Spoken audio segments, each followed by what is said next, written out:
Say this again. Welcome to the Christie Taylor Show. I'm your host, Christie Taylor.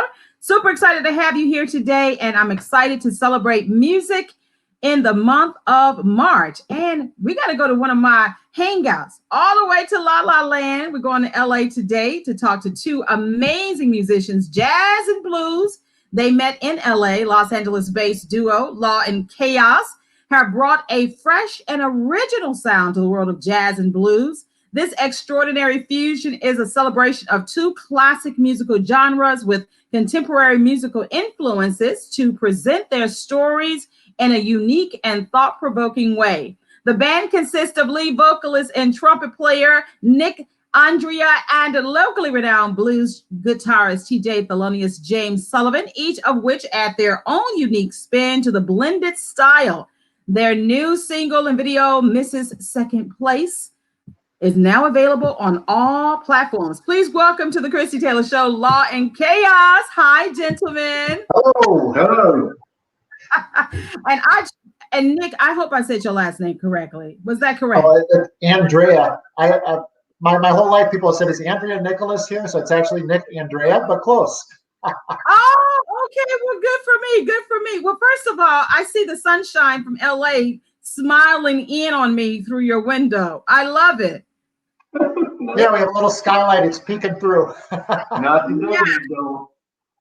Oh, it's a little overcast. You know, I haven't been in LA since around 2014, 2015. I lived out there for a couple of years, but I still have friends and family out there. So it's always good to see somebody in the sunny state of Cali, La La Land. Well, first of all, real quick, you all have been musicians individually, and you ended up having a very interesting I will say day of divine appointment where you met at the Union Station. Let's talk about that.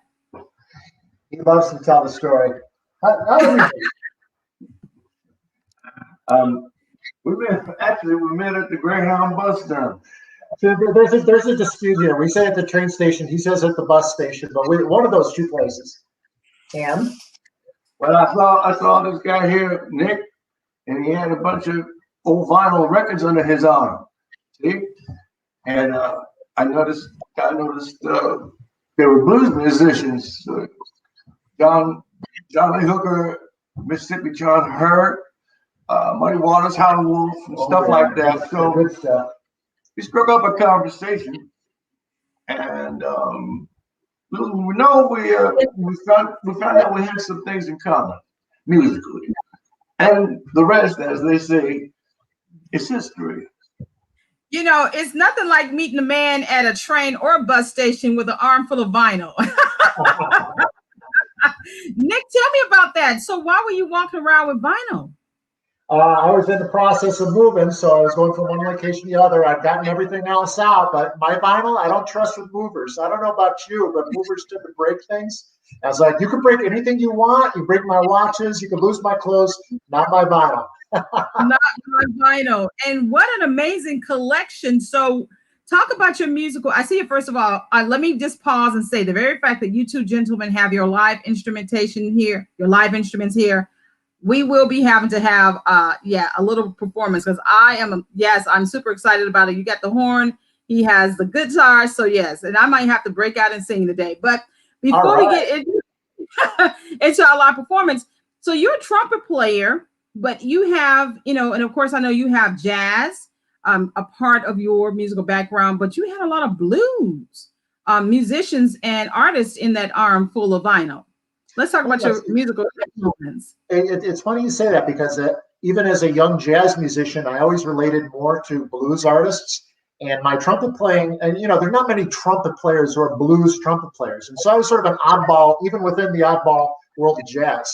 But harmonically and the scales, I find myself to be a jazz playing blues musician who plays trumpet.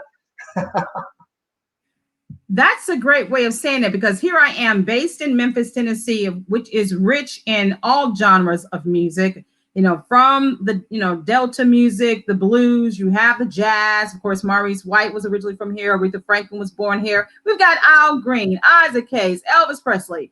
So when there's a fusion of music, we always think of, the rudiments of gospel and how that infused jazz and blues and rock and roll and rhythm and blues. So as a jazz musician who was an oddball with those distinct, love for the blues, what particular aspect of it did you personally like? And then TJ, I got to find out, with that beautiful girl that's in your lap, how you got to your journey as well. To me, the blues, even though it's associated with the sadder part of life, the blues is a celebration of life in all of the whole spectrum, and that's what I enjoy. Is the common shared experience that we all have that we can relate to, and that's why I find the blues music is a unifying force, because these are all common human emotions that we all go through, and if you can communicate that to an audience, it's beautiful. It's a beautiful experience. I love that. Now, TJ, what's your musical journey, and how did you fall in love with the beautiful girl that you have in your lap right there? Well, Christine, I've been kind of a guitar nut all my life. And this particular guitar is a 1960s Sears Silvertone, which you wouldn't believe it by hearing it or seeing it. Anyway, the blues, that's the beginning of everything for me. There's blues in all kinds of music. The blues had a baby and they called it rock and roll, that kind of stuff. And, and I realized one thing that's true is that all jazz players play blues, but not all blues players play jazz. This I believe in totally. Meeting and playing with a trumpet player as a duo is nuts. It's absolutely crazy. Yes, where's the sax player? Where's the trumpet player? Where's the bone player? It's something I've never done quite like this before, having played for about 50 years of my life. Wow. Okay. I'm glad you brought that time span up, because I did want to find out, and we'll start with you, TJ, since you brought up those 50 years. How did you actually fall in love with music, and what influenced your musical journey? I was born in Brooklyn, New York, and my Uncle Phil from Memphis brought me a guitar when I was about 4 or 5, and I grew up listening to doo-wop and Dion the Belmont's Buddy Holly, and it took me a while before I was able to actually get turned on to the American greats, such as Howlin' I think is hands down one of my favorite. Low Muddy Waters and Freddie King, the Three Kings, B.B. Albert and Freddie. I kind of immersed myself in their blues music throughout my teens, before I started playing professionally near the end of my teens. But the blues has so many different wonderful parts that are homegrown in this country. It's unfortunate, I think, that it took the British white guys to turn the rest of us white Americans onto the blues that we had. So we had, Lightning Hopkins and Percy Mayfield and all these great, wonderful treasures right under our nose. And it took those doggone Brits to show us our own shit.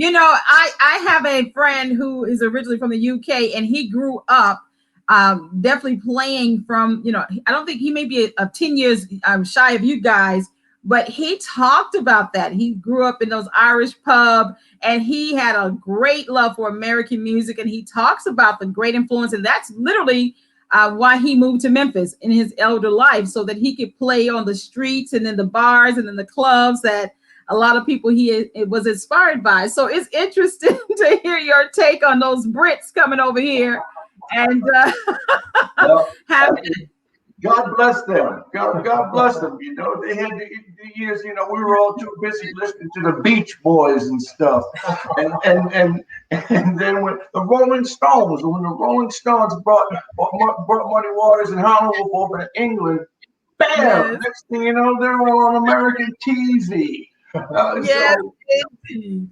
know, and That is so true. Beale Street in Memphis, I've been down several times.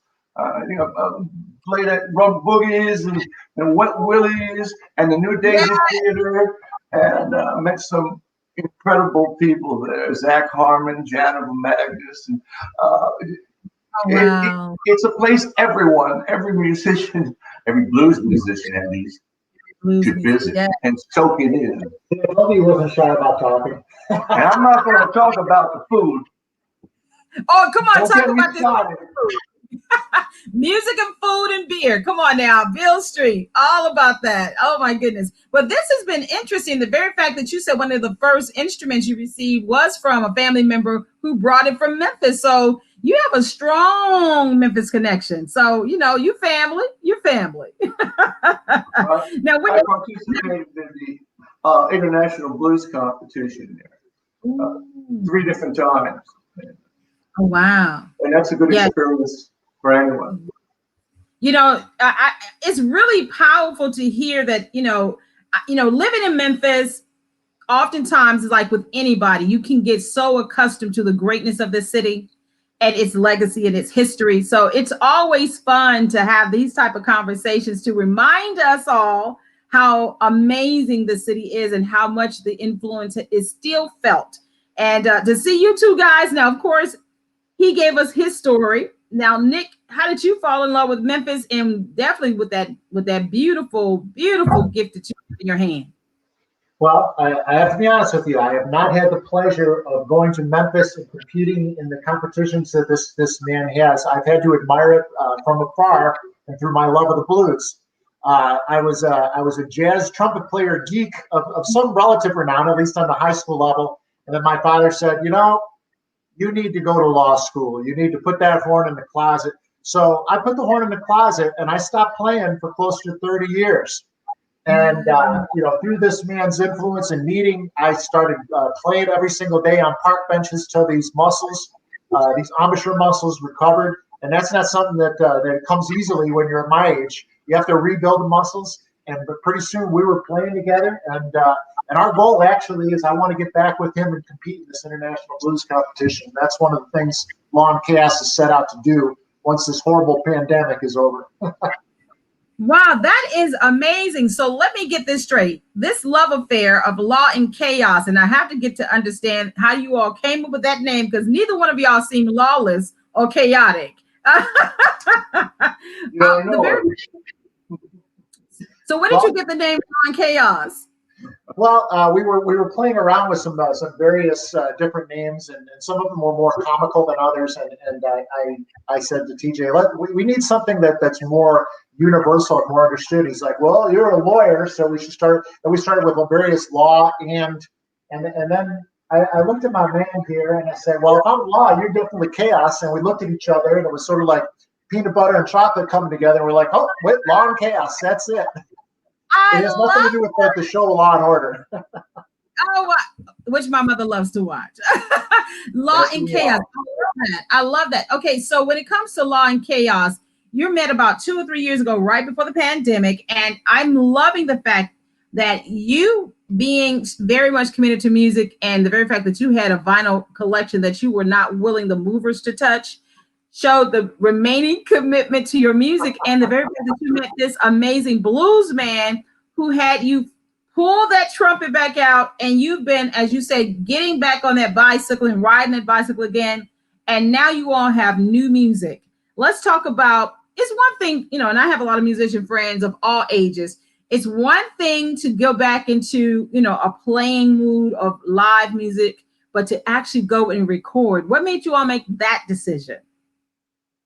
Want to go? Well, I probably made about 7 or 8 solo albums, along with session work that other I backed other people in recording, so I became quite familiar with the life, the studio life, which is 180 degrees different than live performance. So, and yeah, and there's nothing like hearing yourself on a radio. That is so true. That is so true. He was willing to share that experience with me because it was always a dream of mine, and especially original music and a chance to communicate to an audience. And he said, "Let me show you the way, young man." I never said that. I'm paraphrasing here, but he's pulled me into this experience and helped me live the dream that he's been living for many years. Wow, that is so beautiful. The power of music. So, Nick, how was it for you to finally, make that dream come true of recording original music? Oh, it's even though I wasn't playing for years, I dreamed about what it was like, and I felt like it was a dream deferred. I was actually mad at my father for making me put away the horn in the closet, even though as a lawyer, it's given me, ironically enough, the means to help produce the album and fund it and fund the group while we're getting going. So I guess it all had its purpose in the grand scheme of things. But now the chance to actually do it after waiting, dreaming 30 years ago of doing it, it's a blessing. That's a beautiful story. And I have a snippet of you all's new single. And let me say this, as a singer who became a radio personality who also loves dabbling into film, I am a sucker for great music and for great videos and movies. And let me tell you all, I love you all's music video. Oh, that was beautifully shot. I'll find out. So let's check out just a snippet of your new single.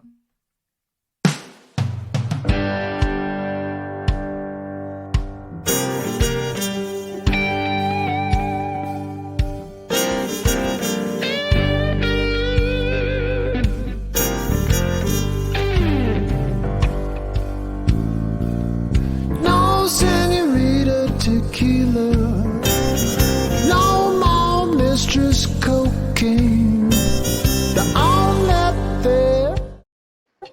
Oh, that was some racy conversations going on.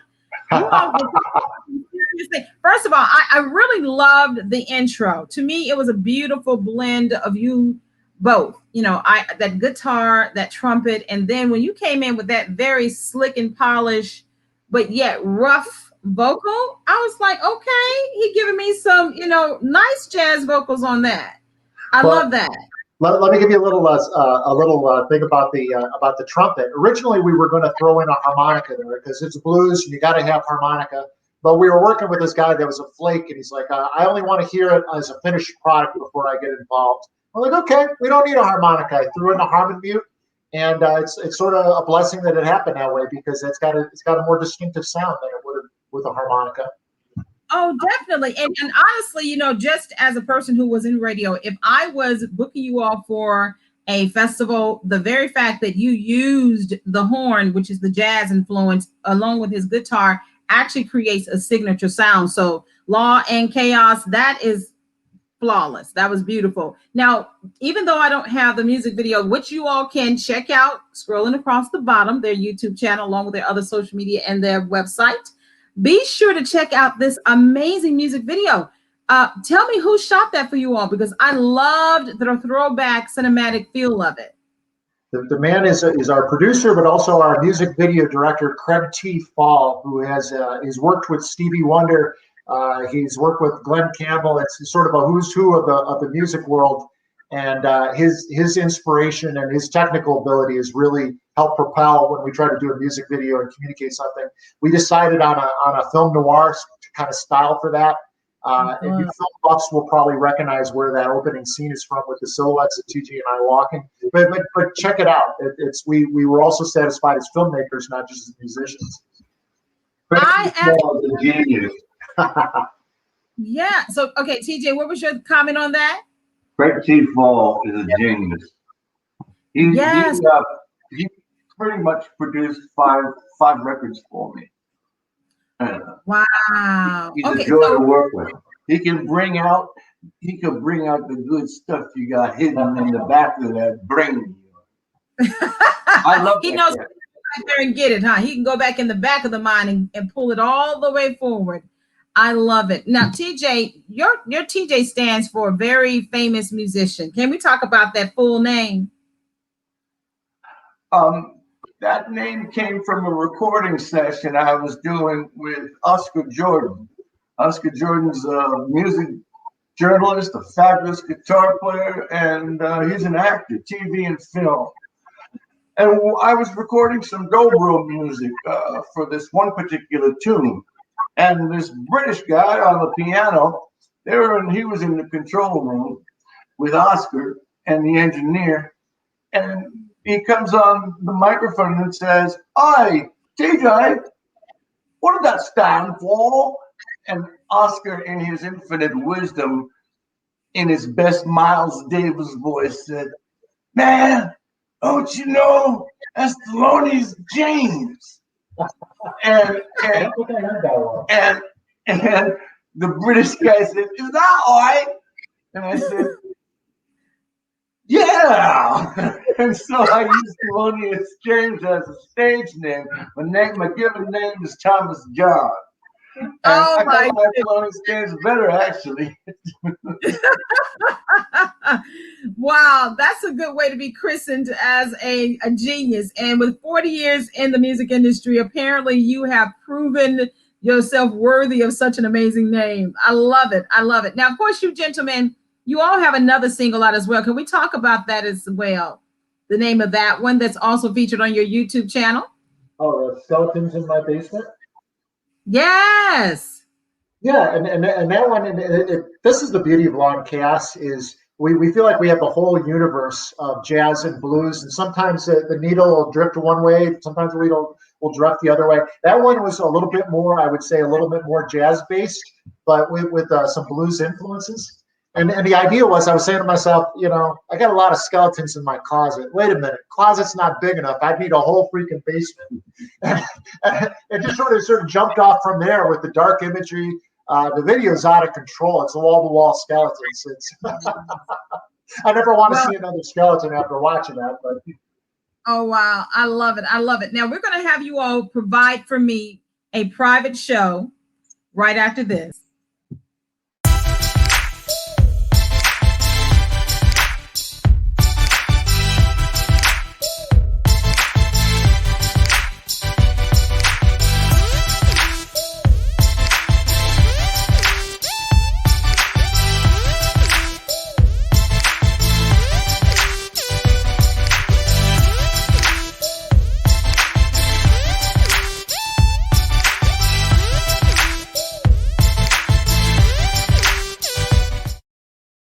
Welcome back to the Christie Taylor Show, and I have Law and Chaos.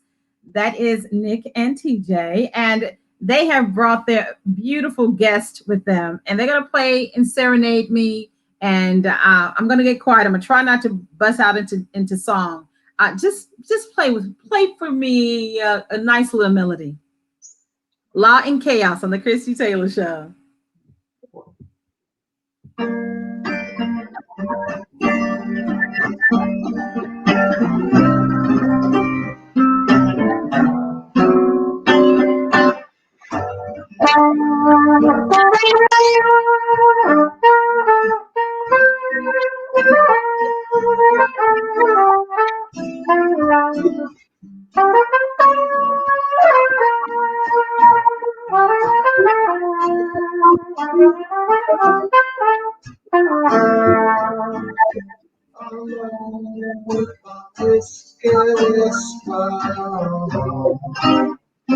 Crashing through my head, the groans of this scariest love.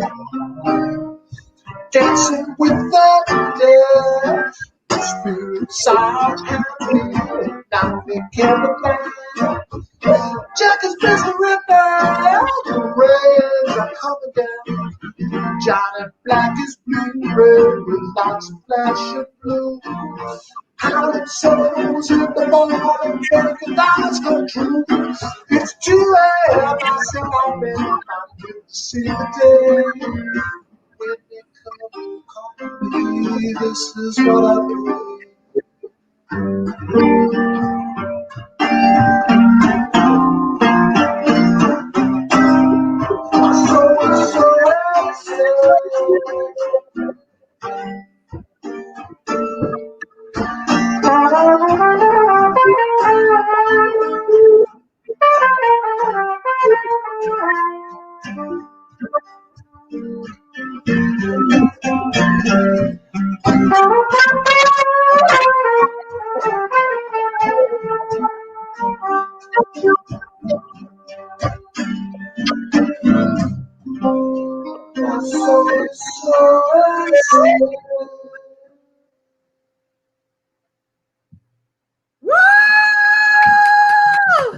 That's the next single, by the way, March 19th.